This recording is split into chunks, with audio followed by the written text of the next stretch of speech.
मैंने ये बोल दिया है, आप मेरा भाषण भी सुन लीजिए काउंसिल में, पूरा काउंसिल का भाषण है। एक आदमी को आप एक ही बात 25 बार रिपीट कराओगे तो वो आदमी भी एक बात 25 बार नहीं बोलता है। आप लोग जिसको समझना है मेरा ग्रेटर टी प्लान क्या है वो समझ जाएगा, जिसको उसमें बुराई ढूंढना है वो बुराई ढूंढेगा, जिसको अच्छाई ढूंढना है वो अच्छाई ढूंढेगा। लेकिन मैं आपको एक बात बोलना चाहता हूँ, आप लोग you are from different channels जो अगरतला में भी जाते हैं। The royal family of Tripura has never been against any communities और एनी रिलीजन। आप लोग जानते होंगे कि रविंद्रनाथ टैगोर को भी हमारी फैमिली ने सबसे पहले आदर किया। आज भी पैलेस में 2 बार नमाज पढ़ा जाता है।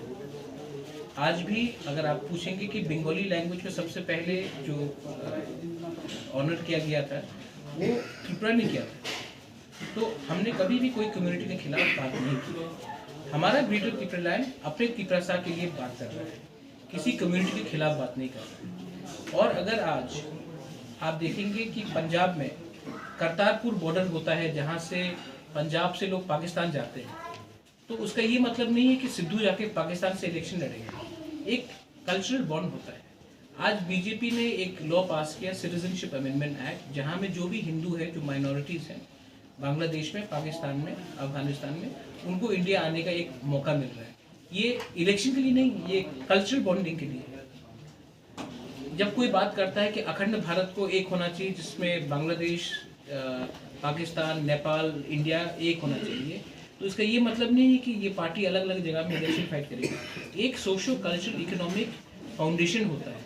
तो जैसे कि सामी लोग हैं यूरोप में, 4 अलग अलग देश में हैं, लेकिन उनका एक सोशो कल्चरल एक इंस्टीट्यूशन है जिसमें उनका कम्युनिटी रहता है। तो मेरा ग्रेटर त्रिपुरा यही तो बोल रहा है।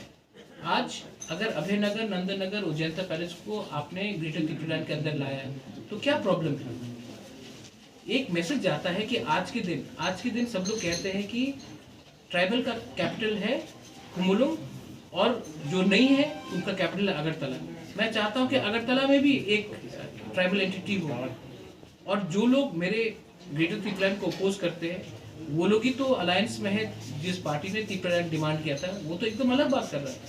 मैं तो बोल रहा हूँ कि अगरतला में भी हमें जगह मिलना चाहिए।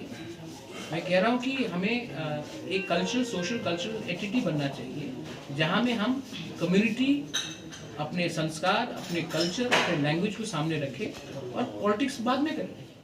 23 में तो विधानसभा निर्वाचन शुरू होगा, 1.5 वर्ष बाकी है। आपका पार्टी पुलिस का पार्टी का साथ अलायंस में जाना चाहता है? मैं क्यों अलायंस करूं? क्योंकि पिछले 70 साल से रीजनल पार्टी ने अलायंस किया है, तो मैं क्यों अलायंस करूं? मैं उन्हीं से अलायंस करूंगा जो राइटिंग में मुझे ग्रेटर त्रिपुरा का अश्योरेंस देंगे। Thank you sir. आपके पास ये खबर है? मेरे घर में ज्योतिषी रहता है।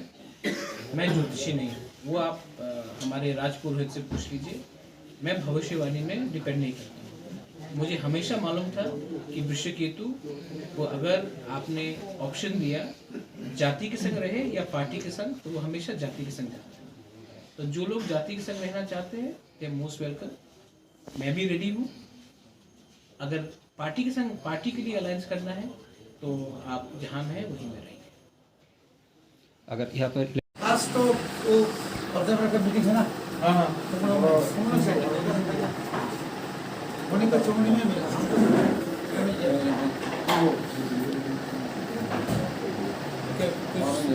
बात करना तो अभी बात कर लेता हूँ। आज ना पक्ष में नहीं।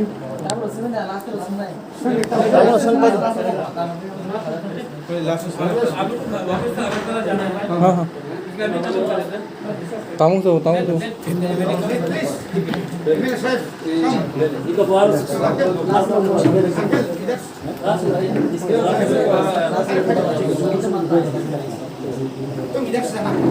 नहीं।